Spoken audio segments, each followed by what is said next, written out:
ঈদ মানেই নানা রকম সুস্বাদু খাবারের আয়োজন।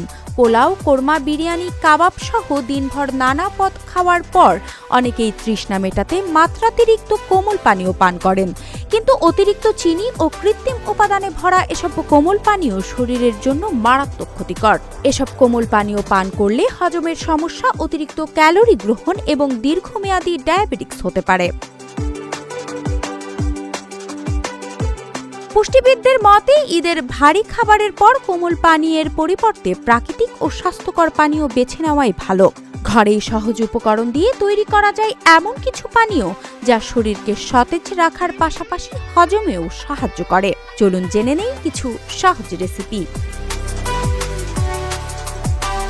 লেবু পুদিনার শরবত।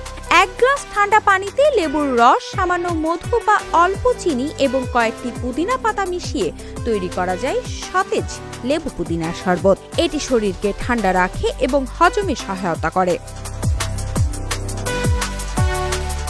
মাঠা। টক দই, পানি, চিনি, বিট লবণ এবং লেবুর রস একসাথে মিশিয়ে খুব সহজেই মাঠা তৈরি করা যায়। দইয়ের মিশ্রণটি ভালো করে ফেটিয়ে বা ব্লেন্ড করে পরে বরফ কুচি মিশিয়ে ঠান্ডা ঠান্ডা পরিবেশন করতে পারেন। এটি একটি স্বাস্থ্যকর ও রিফ্রেশিং পানীয়। জিরা পানি। ঈদের ভারী খাবারের পর হজমে স্বস্তি দিতে জিরা পানি বেশ কার্যকর একটি ঘরোয়া পানীয়। সহজলভ্য উপকরণ দিয়ে অল্প সময়ে তৈরি করা যায় এটি। 1 কাপ পানিতে জিরা দিয়ে 5-7 মিনিট ফুটিয়ে নিন।